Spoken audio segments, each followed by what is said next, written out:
Hello friends, मैं राहुल वर्मा आज आपके लिए विश्व की जनसंख्या संरचना टॉपिक को लेकर आया हूँ। इसके अंतर्गत हम जनसंख्या संरचना के प्रमुख घटक, आयु संरचना आदि के बारे में अध्ययन करेंगे। जनसंख्या संरचना से तात्पर्य किसी क्षेत्र की जनसंख्या का विभिन्न आयु वर्गों, साक्षरता, लिंग अनुपात तथा व्यवसाय के आधार पर विभाजन से है। अर्थात जनसंख्या संरचना जनसंख्या की उन विशेषताओं को प्रदर्शित करता है जिनका मापन किया जा सकता है तथा जिनकी मदद से दो विभिन्न प्रकार के व्यक्तियों के समूह में अंतर और तुलना की जा सकती है। यह जनसंख्या की सामाजिक विशेषताओं को प्रकट करती है तथा किसी देश के भावी विकास की योजनाओं को बनाने में इसका महत्वपूर्ण योगदान होता है। आगे बात करते हैं जनसंख्या संरचना के प्रमुख घटक कौन कौन से हैं।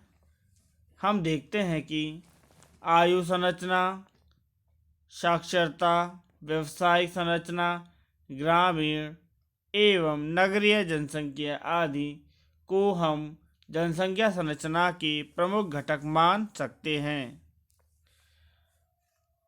आयु संरचना जनसंख्या को विभिन्न आयु वर्गों के अनुसार अलग अलग समूहों में विभाजित करना आयु संरचना के अंतर्गत आता है। आयु संरचना के आधार पर यह हम पता लगा सकते हैं कि विभिन्न आयु वर्गों में लोगों का कितना प्रतिशत है। आयु वर्ग की दृष्टि से जनसंख्या को 3 वर्गों में विभाजित किया जाता है।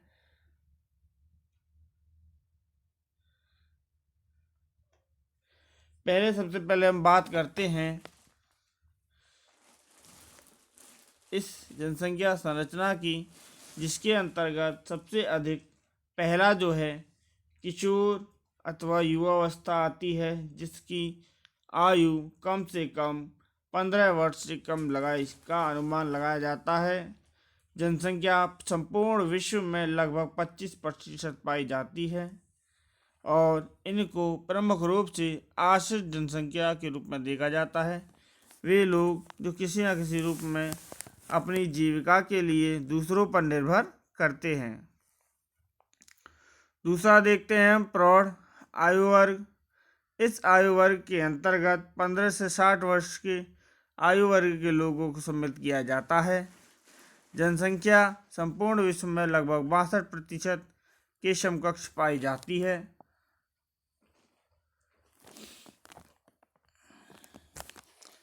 तीसरा है वृद्ध समूह। यह समूह 60 से अधिक आयु वर्ष वाले लोगों के अंतर्गत गिना जाता है। जनसंख्या संपूर्ण विश्व में इनकी 13% पाई जाती है। प्रौढ़, वृद्ध एवं किशोर आयु वर्ग के जो लोग हैं उनमें सबसे अधिक कार्यशील जनसंख्या प्रौढ़ आयु वर्ग के अंतर्गत मानी जाती है। और तीसरी हमारी वृद्ध जो आश्रित जनसंख्या कहलाती है।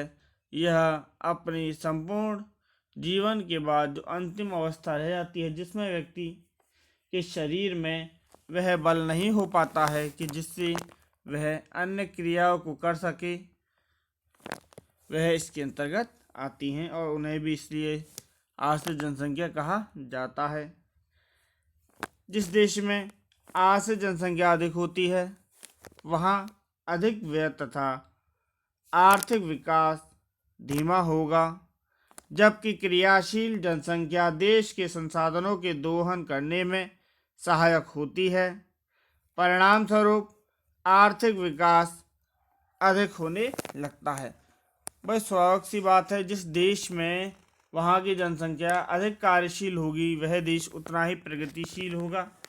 और जिस देश की जनसंख्या अधिक कार्यशील नहीं होगी वह देश उतना ही गरीब माना जाएगा।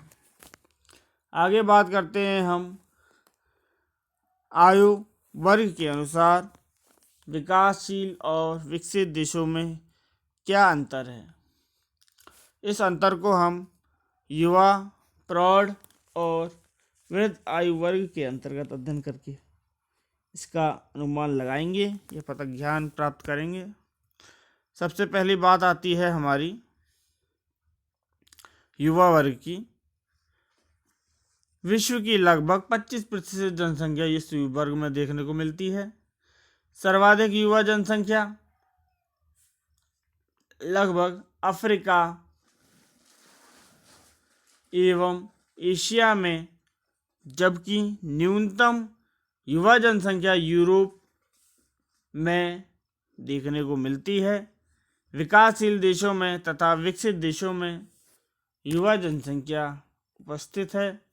विकसित देशों में सर्वाधिक युवा जनसंख्या यूएसए या संयुक्त राज्य अमेरिका व ऑस्ट्रेलिया में है, जबकि विकासशील देशों में सर्वाधिक युवा जनसंख्या पाकिस्तान, सूडान, भारत में स्थित है। अब देखते हैं प्रौढ़ आयु वर्ग के बारे में है। जैसा कि हमको ज्ञात है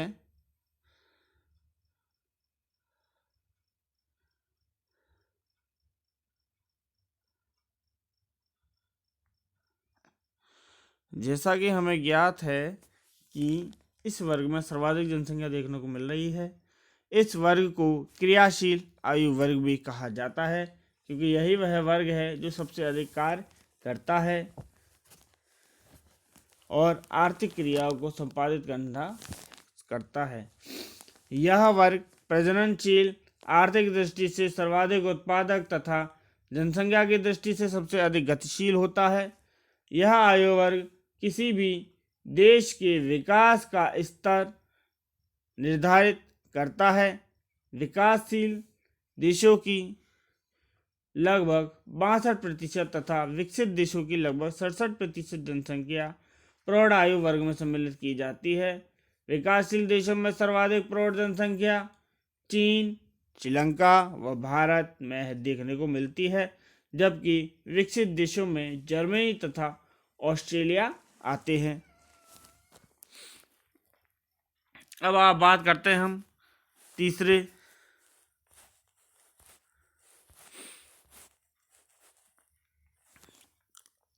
वृद्ध आयु वर्ग के बारे में। यह आयु वर्ग विकसित देशों में अधिक, जो लगभग 15% के समकक्ष देखने को मिलता है, जबकि विकासशील देशों में यह मात्र 5% ही देखने को मिलता है। विकसित देशों में सर्वाधिक वृद्ध जनसंख्या जापान तथा जर्मनी में पाई जाती है, जबकि विकासशील देशों में सर्वाधिक वृद्धि जनसंख्या चीन व श्रीलंका में देखने को मिलती है। हम आगे बात करते हैं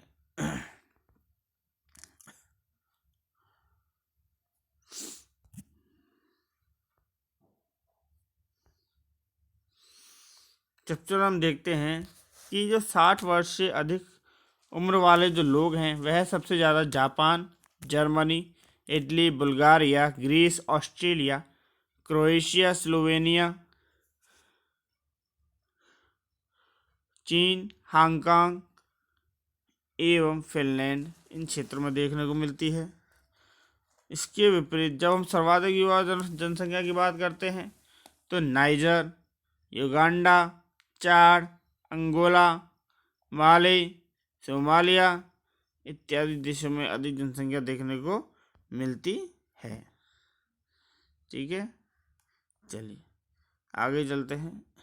लिंगानुपात की बात करते हैं कि प्रति 1000 पुरुषों पर स्त्रियों की संख्या, कहने का तात्पर्य यह है कि 1000 पुरुषों पर कितनी महिलाएं निवास करती हैं, वह लिंगानुपात कहलाता है। लिंगानुपात ज्ञात करने का सूत्र हम स्त्रियों की संख्या बटे पुरुषों की संख्या मल्टीप्लाई 100 करके ज्ञात करते हैं। विश्व में औसत लिंगानुपात लगभग 985 है। सर्वाधिक लिंगानुपात यूरोप में 1072 तथा न्यूनतम लिंगानुपात अफ्रीका में 957 के समकक्ष देखने को मिलता है। एशिया में लिंगानुपात 1002 स्थित है, यह 1002 देखने को मिलता है। विश्व में उच्चतम लिंगानुपात लाटविया और न्यूनतम लिंगानुपात संयुक्त अरब अमीरात में देखने को मिलता है।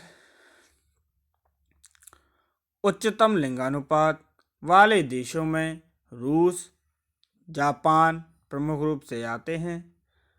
पश्चिमी देशों में ग्रामीण क्षेत्रों में पुरुषों की संख्या स्त्रियों की संख्या से अधिक पाई जाती है, जिसका प्रमुख कारण स्त्रियों का रोजगार के लिए नगरों की ओर प्रवास करना प्रमुख माना जाता है। जबकि भारत में स्त्रियों की अपेक्षा पुरुषों की संख्या अधिक है, जिसका प्रमुख कारण यहाँ के समाज का परंपरावादी होना माना जाता है।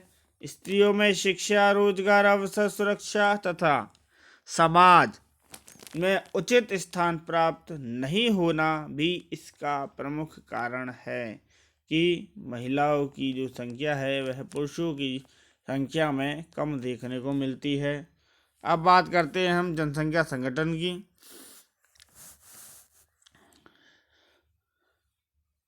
इस जनसंख्या संगठन के अंतर्गत विशेष रूप से जनसंख्या एवं ग्रामीण अनुपात का अध्ययन किया जाता है। जनसंख्या का ग्रामीण एवं नगरीय विभाजन निवास स्थान व कार्य के आधार पर किया जाता है। विश्व की कुल जनसंख्या का लगभग 50% से अधिक भाग नगरीय है तथा यूरोप एवं अमेरिका महाद्वीप की 75% से अधिक जनसंख्या नगरों में रहती है, जबकि इसके विपरीत एशिया व अफ्रीका में मात्र 38% जनसंख्या नगरों में निवास करती है। सिंगापुर की लगभग 100% जनसंख्या नगरीय है या नगरों में निवास करती है। अब देखते हैं साक्षरता के बारे में कि साक्षरता के बारे में क्या कहा गया है। विश्व में औसत साक्षरता लगभग 77% पाई जाती है। जापान, ऑस्ट्रेलिया, डेनमार्क, नॉर्वे आदि देशों में साक्षरता का प्रतिशत 100% तक देखने को मिलता है, जबकि दक्षिणी सूडान, नाइजर,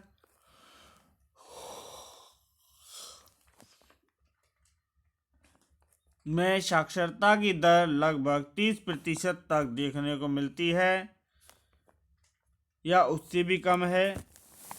भारत में साक्षरता का जो दर है वह 74% के समकक्ष पाया जाता है। अफ्रीकी देशों में साक्षरता का जो स्तर है वह निम्न कोटि का देखने को मिलता है। अब बात करते हैं हम जनसंख्या की व्यावसायिक संरचना के बारे में कि यहाँ जो निवास करती है जनसंख्या किस प्रकार के कार्य करती है। किसी निश्चित आर्थिक क्रियाओं में संलग्न जनसंख्या के आनुपातिक वितरण को व्यावसायिक संरचना कहते हैं।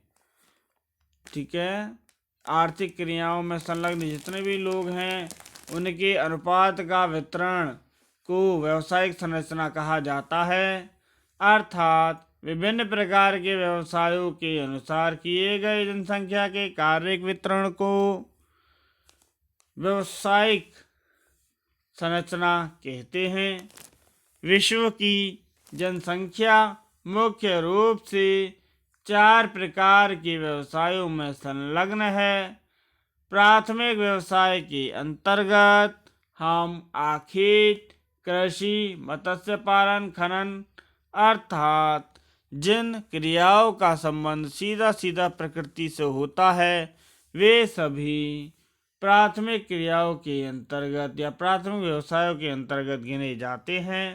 द्वितीय बात करते हैं हम उद्योगों की कि द्वितीय व्यवसायों में उद्योग, विनिर्माण आदि सम्मिलित होते हैं। तीसरी बात करते हैं हम व्यवसाय, तृतीयक व्यवसाय के बारे में। इसके अंतर्गत विशेष रूप से सेवा अर्थात परिवहन, संचार, व्यापार आदि सेवाएं सम्मिलित की जाती हैं। चतुर्थ व्यवसायों के अंतर्गत अधिक बौद्धिकता वाले व्यवसाय सम्मिलित किए जाते हैं, जिनका कार्य चिंतन, शोध तथा विचारों का विकास करना होता है। अच्छा दोस्तों, इस प्रकार हमारा जनसंख्या संरचना का जो टॉपिक है वह समाप्त होता है। यह वीडियो आपको अच्छी लगी तो इस चैनल को लाइक और कई अन्य वीडियो के लिए आप इस चैनल को सब्सक्राइब करना ना भूलें। धन्यवाद।